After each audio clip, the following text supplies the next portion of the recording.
A very good morning to all my dear HS second year students. Once again, I welcome all of you to my online class of Logic and Philosophy.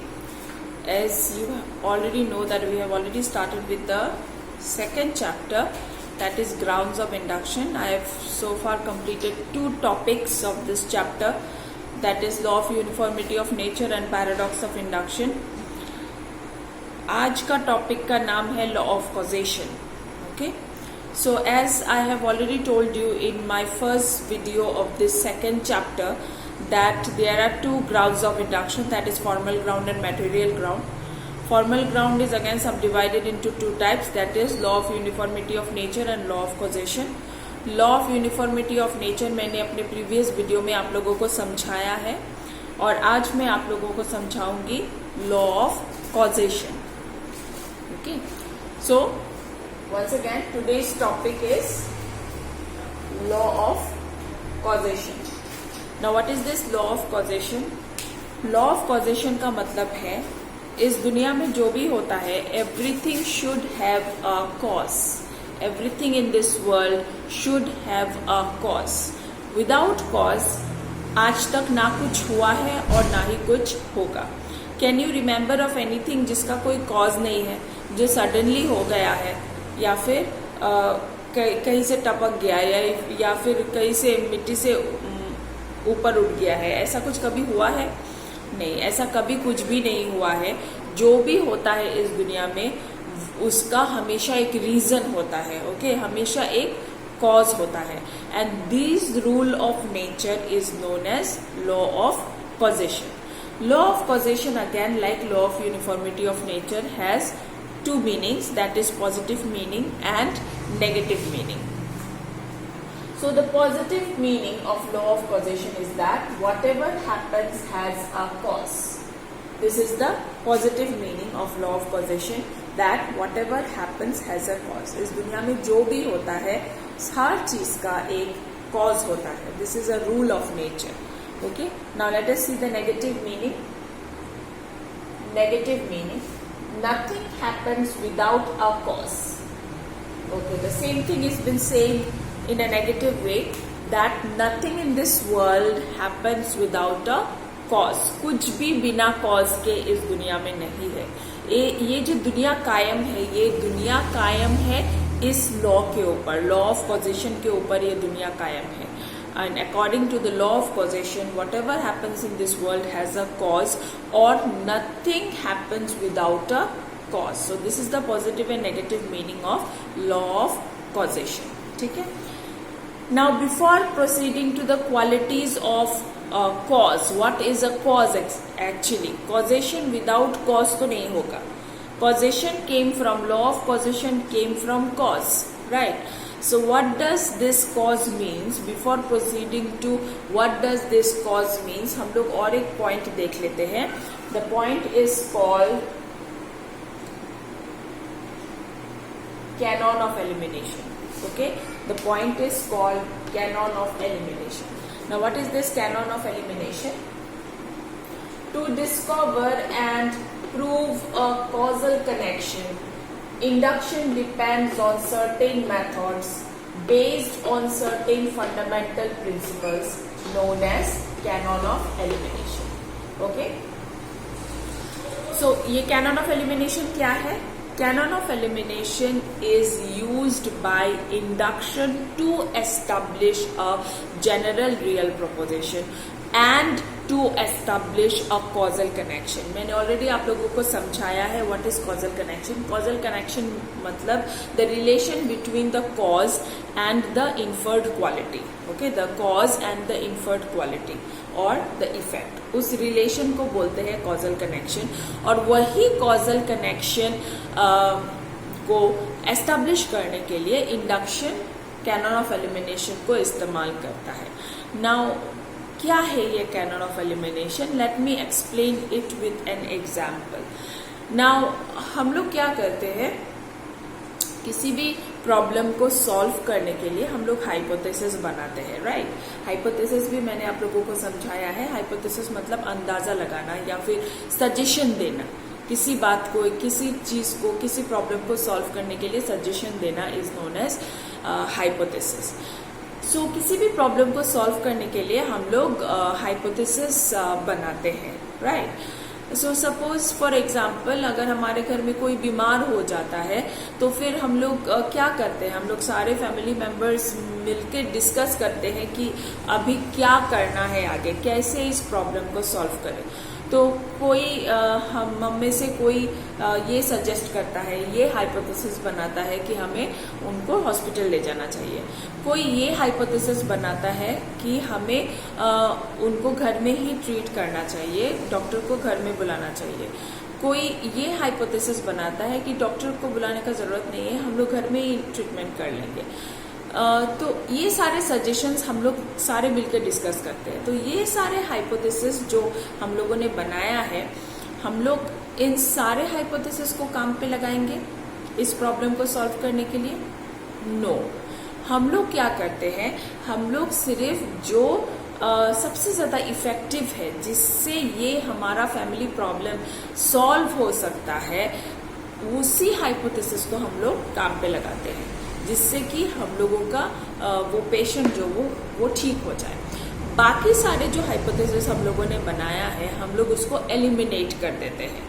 Okay, it is necessary to eliminate the less important hypothesis, जिससे कि हमें लगे जिससे काम नहीं होगा, हम लोग उसको एलिमिनेट कर देते हैं। So this process of elimination is known as canon of elimination. इसी को कह सकते हैं हम लोग canon of elimination. So induction क्या करता है, एक कॉज और इफेक्ट के बीच का जो रिलेशन है, जो कॉजल कनेक्शन है, उसको प्रूव करने के लिए जो अननेसेसरी हाइपोथेसिस है या फिर जो अननेसेसरी चीजें हैं, कंडीशंस है, उसको एलिमिनेट कर देता है। और जो इम्पॉर्टेंट है to establish a causal connection between the cause and the inferred quality, सिर्फ उसको ही फोकस करता है। So this process of elimination is known as canon of elimination. I think I have made myself clear. Okay. Now let us go to the next point, that is what is a cause. Cause क्या है? Okay. From cause only causations come. Causation without cause has no meaning, right? So cause से ही causation होता है। सो अब तक हम लोगों ने जाना होगा कि कॉज इसका कॉज ये है, उसका कॉज ये है, तुमने ये किया है तो तुम उसके कॉज हो, ये सब हम लोगों ने बहुत डिस्कस किया होगा। पर कभी हम लोगों ने सोचा है कि ये कॉज एक्चुअली है क्या, what is this cause? Law of causation कहता है कि इस दुनिया में विदाउट कॉज कुछ भी नहीं हो सकता है। Everything happens has a cause, right?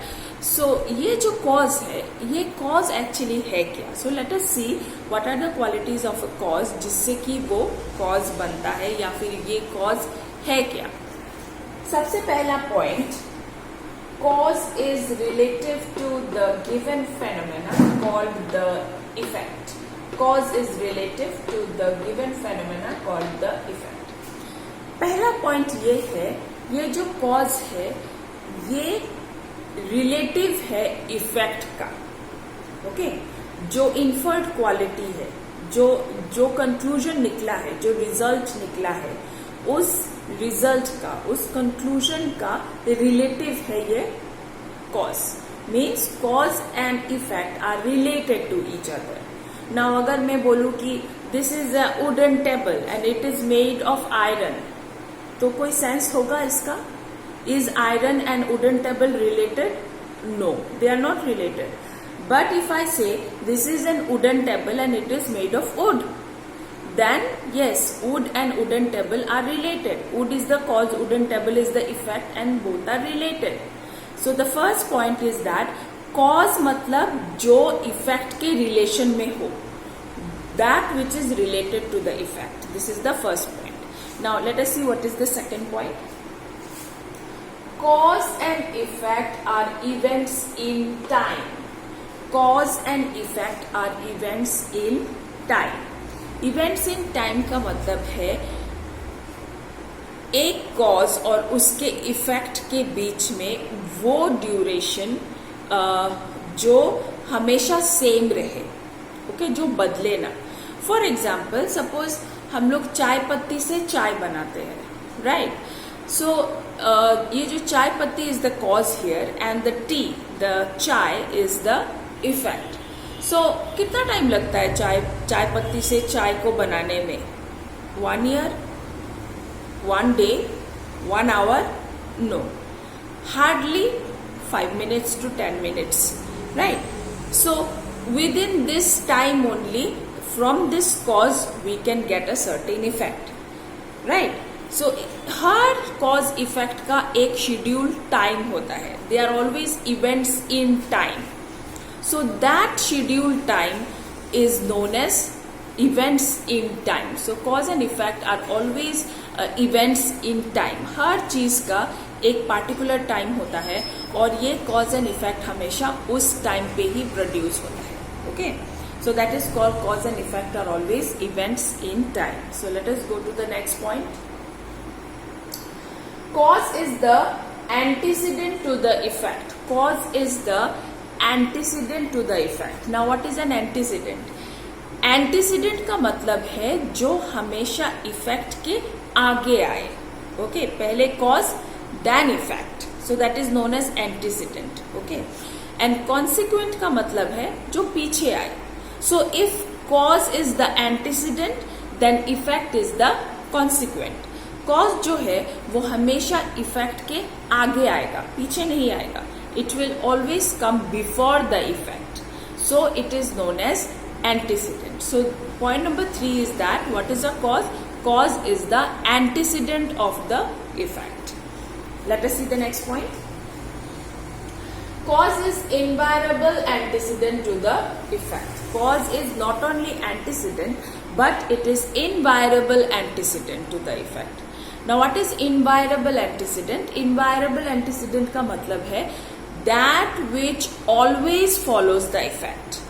ऐसा नहीं है कि कभी फॉलो करता है कभी फॉलो नहीं करता है, कभी ये कॉज है कभी दूसरा कॉज है. नो, एक चीज का वही कॉज हमेशा रहेगा और वो हमेशा उसको फॉलो करेगा. For example a wooden table. Again wooden table का कॉज वुड है, सो वो वुड ही रहेगा. वो बदल के आयरन, स्टील, प्लास्टिक ये सब नहीं हो जाएगा, वुड ही रहेगा और हमेशा फॉलो करेगा वुडन टेबल को. Like cause is always will be the antecedent of that effect and it will always follow the effect. That is called invariable antecedent. So let us see the next point. Cause is unconditional. Unconditional antecedent to the effect. मतलब cause को कोई condition का जरूरत नहीं है उस effect को produce करने के लिए. कॉज इफेक्ट को प्रोड्यूस करता है.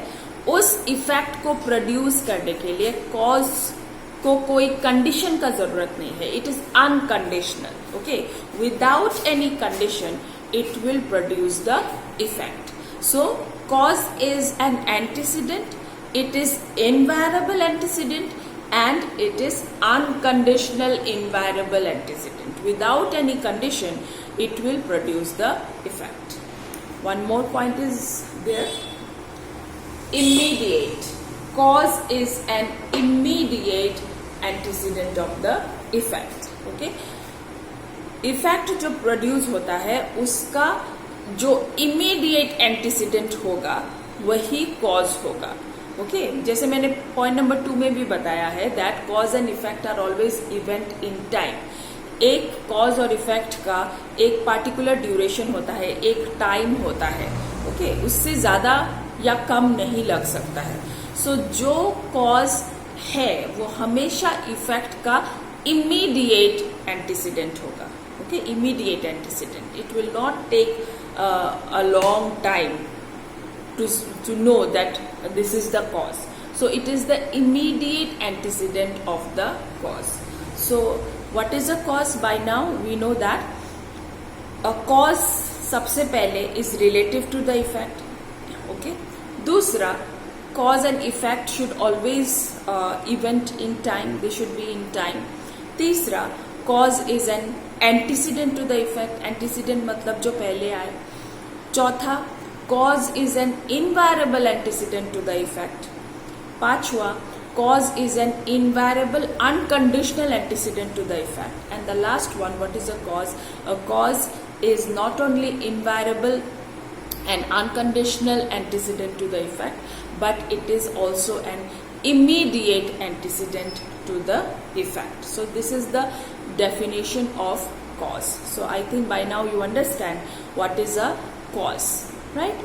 So I hope the law of causation I have make myself clear. So let us revise the whole class once again. We have started with chapter 2, that is grounds of induction. Grounds of induction का मतलब है the base on the basis of which induction establishes general real proposition, that is known as ground of induction. Now grounds of induction are of two kinds, that is formal ground and material ground. So far जो formal ground है, it is subdivided into law of uniformity of nature and law of causation, and जो material ground है, it is again subdivided into experiment and observation. Last class में हम लोगों ने law of uniformity of nature and paradox of induction पढ़ा.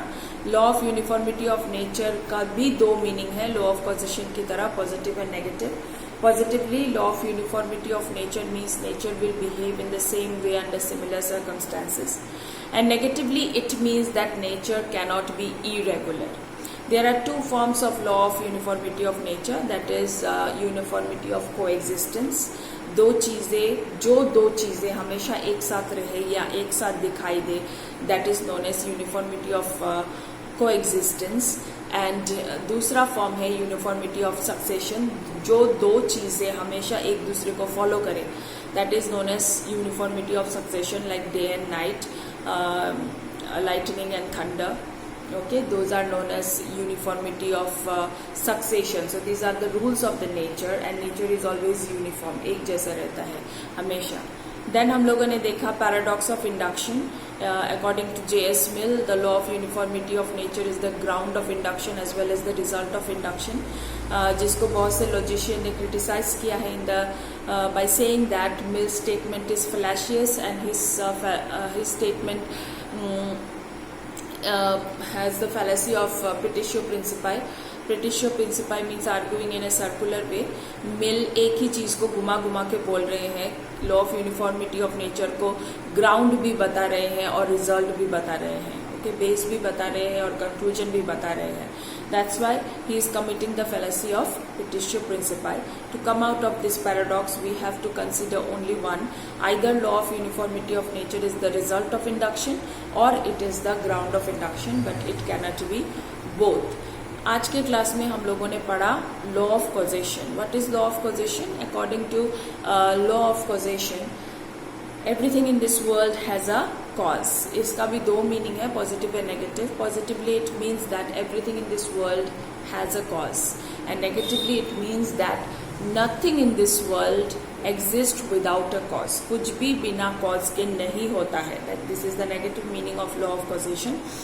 फिर हम लोगों ने पढ़ा canon of elimination. Canon of elimination वो प्रिंसिपल्स है जिसपे इंडक्शन डिपेंड करता है to establish a causal connection between the cause and the inferred quality. Okay, causal connection मतलब the relation between the cause and the effect और the cause and the inferred quality. So उस relation को establish करने के लिए induction base करता है इस कैनन ऑफ एलिमिनेशन पर. उसके बाद हम लोगों ने देखा what is a cause. A cause is सबसे पहले relative to the effect. फिर हम लोगों ने देखा that cause and effect are always events in time. Then we have seen that cause is antecedent to the effect. Then we have seen that not only antecedent, cause is an invariable antecedent, and it is an unconditional antecedent, and it is a immediate antecedent to the effect. So these are the qualities of the cause. Cause is not only cause and effect are not only events in time, but they are also relative to each other. Cause हमेशा effect के आगे आता है. Antecedent मतलब जो that which come before.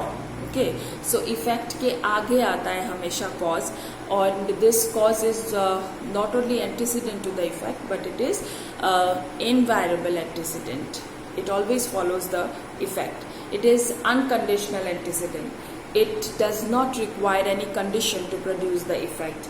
It is immediate antecedent to the effect. So these are the qualities of the cause, or we can say that this is the full definition of the cause. So this is law of causation. If there is any confusion relating to this topic, you can message me in the comment box. You can comment your question, I will answer to you, or else we can discuss in our Google Meet class also. Okay, so I hope the video is clear to you. So all of you join me in tomorrow's Google Meet class, and if there is any discussion relating to this video, any topic which you have not understood, then we can discuss tomorrow in our class. Okay, then have a nice day all of you.